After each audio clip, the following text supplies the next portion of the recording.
Hi hello ಎಲ್ರಿಗೂ ಸ್ವಾಗತ ಸುಸ್ವಾಗತ. ಇದರಿಂದ ಸಿದ್ದರಾಮಯ್ಯ ಸಂಚಿಕೆ ಏನಾಗಿದೆ ನೋಡೋಣ ಬನ್ನಿ. ಇತ್ತ ಕಸ್ತೂರಿ ಅವರು ಒಂದ್ ಬುಟ್ಟಿ ತುಂಬಾ ಮಾವಿನಕಾಯಿ ತಗೊಂಡ್ ಬರ್ತಾರೆ. ತಗೊಂಡ್ ಬಂದವ್ರೆ ಡೈನಿಂಗ್ ಟೇಬಲ್ ಮೇಲೆ ಇಡೋಕೆ ಅಂತ ಹೋಗ್ತಾರೆ. ಅಷ್ಟ್ರ ರಂಗನಾಥ್ ಏನಮ್ಮ ಇದು, ಬಾಮ್ಮ ಬಾಮ್ಮ ಏನಿದು ಅಂತಾರೆ. ಮಾವಿನಕಾಯಿ. ಅಷ್ಟೇ ಶಾಂತಿನಿ ಕೂಡ ಬರ್ತಾಳೆ. ಏನೇ ಇದು, ರೋಹಿಣಿ ಗರ್ಭಿಣಿ ಅಂತ ಹೇಳಿದ್ಮೇಲೆ ಅದಕ್ಕೆ ಎಷ್ಟೇ ಆಗ್ಲಿ ನಾನು ಕೂಡ ಅವಳಿಗೆ ಮನೆಗೆ ಸೊಸೆ ಆಗಿ ಬರ್ಲಿಕ್ಕೆ ಕಾರಣ ಅಲ್ವಾ, ಅದಕ್ಕೋಸ್ಕರ ತಂದೆ ಅಂತ ಅಂತಾರೆ. ಸರಿ, ಅವಳನ್ನ ಆಚೆ ಕರ್ಕೊಂಡು ಹೋಗ್ಬಿಟ್ಟು ಕಸ್ತೂರಿ ಹತ್ರ ಮಾತಾಡ್ತಾ ಇರ್ತಾಳೆ. ಮಾತಾಡ್ಬೇಕಾದ್ರೆ ಏನೇ ಎಷ್ಟು ಮಾಡಿದ್ರು ಕೂಡ, ಎಷ್ಟು ಕರೆದ್ರು ಕೂಡ ಬರ್ತಾ ಇಲ್ಲ. ಫೋನ್ ಕಟ್ ಮಾಡ್ತಾಳೆ. ನಾನು ಬರೋದಿಲ್ಲ, ನಿಮ್ ಗಂಡನ್ನೇ ನಾನು ಹೊಡೆದಿದ್ರೆ ಏನ್ ಮಾಡ್ತಿದ್ರಿ ಅಂತ ಹೇಳಿ ದುರಹಂಕಾರದಲ್ಲಿ ಮಾತಾಡ್ತಾಳೆ.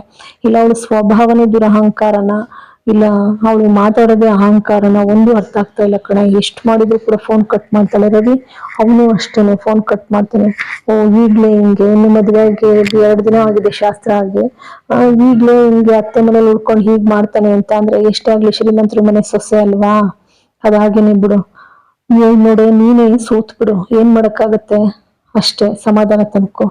ಏನೇ ಆಗ್ಲಿ ನನ್ಗೇನ್ ಗೊತ್ತಾ, ನನ್ಗೆ ಇವಳು ಗರ್ಭಿಣಿ ಆಗ್ಬೇಕು ರೋಹಿಣಿ, ಇಲ್ಲ ಶ್ರುತಿನಾದ್ರೂ ಆಗ್ಬೇಕು, ಇವು ಕೊಟ್ಟಳು ಮಾತ್ರ ಆಗ್ಬಾರ್ದು ಅಂತ ಅಂತಾಳೆ. ಯಾಕೆ ಹಂಗೆಲ್ಲ ಮಾತಾಡ್ತೀಯ, ಅವಳು ಎಷ್ಟೇ ಆದ್ರೂ ನಿನ್ ಮನೆ ಸೊಸೆ ಅಲ್ವನೆ. ಈಗಾಗ್ಲೇ ರಂಗನಾಥ್ ಅವರು ಸೂರ್ಯನ ಜೊತೆ ಹೋಗ್ತಾ ಇದ್ರು ಅಂತ ಅಂತೀಯ, ಮತ್ತೆ ದೂರ ಮಾಡ್ಕೊಳ್ತೀಯ ಹೇಳು ಎಲ್ರನ್ನುವೆ. ಈಗ ನಾನು ಅನುಭವಿಸಿದ್ದು ನೀನ್ ಅನುಭವಿಸ್ಬಾರ್ದು. ಈಗ ನನ್ನನ್ ಮಾತಾಡ್ಸಕ್ ನೀನ್ ಬರ್ತೀಯ, ನಿನ್ನನ್ ಮಾತಾಡ್ಸಕ್ ನಾನ್ ಬರ್ಬೇಕಾಗುತ್ತೆ. ಏನೇ ನಿನ್ ಫೋನೇ ಮಾಡ್ಬಾರ್ದಿತ್ತು, ಏನೇ ಹಂಗಂದ್ರೆ ಮತ್ತೆ ಇನ್ನೇನ್ ಏನೇನೇನು ಹೇಳಿ ಎದುರಿಸ್ತೀಯಲ್ಲ ಅಂತ ಹೇಳ್ತಾಳೆ. ಸರಿ, ಈ ಕಡೆ ರೋಹಿಣಿ ಒಳಕ್ಕೆ ಒಂದ್ ಲೋಟ ಬಿಸಿನೀರ್ ಬೇಕು ನಾವೇ ಅಂತ ಹೇಳ್ತಾಳೆ. ಅಲ್ಲೇ ಜೀರಿಗೆ ಹಾಕಿ ಕಾಯಿಸಿಟ್ಟಿದೀನಿ, ಕುಡೀರಿ, ಬೇಸರ ಮಾಡ್ಕೊಬೇಡಿ ಪಾಪ, ರಿಸಲ್ಟ್ ಕೇಳಿ ಗರ್ಭಿಣಿ ಅಲ್ಲ ಅನ್ನುವಂಥದ್ದನ್ನ. ಈಗಿನ ಮದ್ವೆ ಆಗ 1 ವರ್ಷ ಅಲ್ವಾ, ಆಗುತ್ತೆ ಸುಮ್ಮನೆ, ನಾನೇನು ಆಗೇನಿಲ್ಲ, ಎಲ್ಲ ಅತ್ತೇನೆ ಅಂತ ಹೇಳ್ತಾಳೆ. ಆನಂತರ ಇಲ್ಲಿ ಇವಳು ಕೂಡ ಸಮಾಧಾನ ಮಾಡ್ತಾಳೆ ಕಸ್ತೂರಿ. ಸರಿ, ಕಸ್ತೂರಿ ಮನೆಗೆ ಹೊರಟ್ಬಿಡ್ತಾಳೆ ಅನ್ಕೊಂಡು. ಹೊರಟ್ಮೇಲೆ ಈ ಕಡೆ ಶೀಲಾ ಮನೆಯಲ್ಲಿ ವಾಸುದೇವ ಶೀಲಾ ಎಲ್ಲ ಕೂತಿರ್ಬೇಕಾದ್ರೆ ಇವಳು ಶ್ರುತಿನೂ ಕೂತಿರ್ತಾಳೆ. ಏನಮ್ಮ ಶ್ರುತಿ, ನೀನ್ ಏನೇ ಆಗ್ಲಿ, ಏನಮ್ಮ ನೀ ಮತ್ತೆ ಫೋನ್ ಮಾಡಿದ್ಲಲ್ಲ, ಏನಂದೆ, ಏನನ್ನೋದು ಬರಲ್ಲ ಅಂತ ಅಂದೆ. ಸರಿಯಾಗಿ ಹೇಳಿದೀಯಮ್ಮ, ಸರಿಯಾಗಿ ಮಾಡಿದೆ, ನೆಂದು ಕೂಡ ಹೋಗ್ಬೇಡ, ಇದೇ ನಿರ್ಧಾರದಲ್ಲಿರು. ನನ್ನ ನಿರ್ಧಾರ ಏನ್ ತಗೋಬೇಕು, ನಾನು ಏನ್ ಮಾಡ್ಬೇಕು ಅನ್ನೋದು ನನಗೆ ಗೊತ್ತಿದೆ. ಹೋಗ್ಬೇಕು ಬೇಡ ಅನ್ನೋದು ನೀವ್ ಹೇಳ್ಬೇಕಾಗಿಲ್ಲ, ನನ್ ತಲೆ ನೋಯ್ತೈತೆ, ಒಂದ್ ದೊಡ್ಡ ಕಾಫಿ ಕುಡಿ ಅಂತ ಅಂತಾಳೆ.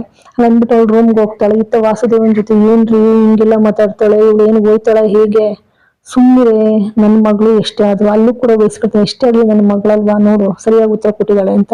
ಆಮೇಲೆ ಅವಳು ಹೋದ್ಮೇಲೆ ಶೀಲಾ ಜೊತೆ ಅದನ್ನೇ ಅಂತಾನೆ ವಾಸುದೇವ, ಎಷ್ಟೇ ಆಗ್ಲಿ ನನ್ನ ಮಗಳಲ್ವಾ, ಸುಮ್ಮನಿರು, ಎಲ್ಲ ಸರಿ ಹೋಗುತ್ತೆ, ಅಷ್ಟು ಸುಲಭವಾಗಿ ಅವ್ನ ಮರಿತಿದ್ದ, ಬಿಡಬಾರ್ದು ಅವನ್ನ ಅಂತ ಹೇಳಿ. ಇತ್ತ ಪಾಪ ರಂಗನಾಥ್ ಅವರು ಕೂಡ ಬೇಸರ ಮಾಡ್ಕೊಂಡಿರ್ತಾರೆ. ಸರಿ, ಅಷ್ಟರಲ್ಲಿ ರಂಗನಾಥ್ ಅವ್ರು ಸೂರ್ಯ ಮತ್ತೆ ಹೊರಗಡೆಯಿಂದ ಬರ್ತಿದಾಗೇನೆ ಪಾರ್ಸಲ್ ಅವ್ನು ಬಂದು, ಪಾರ್ಸಲ್ ಇದೆ, ರವಿ ಅವ್ರು ಯಾರು ಅಂತ ಹೇಳ್ತಾರೆ. ರವಿ ರವಿ ಅಂತ ಕೂಗ್ತಾರೆ ರಂಗನಾಥ್ ಅವರು. ಕೂಗಿದ್ ನೋಡಿ ಸೂರ್ಯ ಮೀನಾಗಿ ಎಲ್ರಿಗೂ ಕೂಡ ಬೇಸರ ಆಗುತ್ತೆ. ಸೂರ್ಯ ಬಂದು ಪಾರ್ಸಲ್ ಎತ್ಕೊಳ್ತಾನೆ. ಎತ್ಕೊಂಡಾಗ ರವಿ ಎಲ್ಲಪ್ಪ, ಅಪ್ಪ ಇದೇನಪ್ಪ, ರವಿ ಇನ್ನೂ ಬಂದಿಲ್ಲ ಮನೆಗೆ ಅಂದ ತಕ್ಷಣ, ಬಂದಿಲ್ಲ ಅಲ್ವಾ, ಯಾರಿಗೆ ದೃಷ್ಟಿ ಬಡಿತೋ ಏನೋ, 3 ಜನ ಮಕ್ಕಳು 3 ಜನ ಸೊಸೆಯಂದಿರು ಅಂತ ಸುಖವಾಗಿದ್ದು, ಯಾರ್ ದೃಷ್ಟಿ ಬಿಡಿತೋ ಏನೋ ನಮ್ಮ ಮನೆಗೆ ಅಂತ ಹೇಳಿ ನಿಂತ್ಕೊಳ್ತಾರೆ. ನಿಂತ್ಕೊಂಡ್ಮೇಲೆ ಹತ್ತ ಶಾಂತಿ ಇದ್ದ, ಕೊಡೋ ನನ್ ಮಗಂದ ಅದು ಪಾರ್ಸಲ್, ನಾನೇ ಕೊಡ್ತೀನಿ ಅವನಿಗೆ ಅಂತ ಕಿತ್ಕೊತಾಳೆ.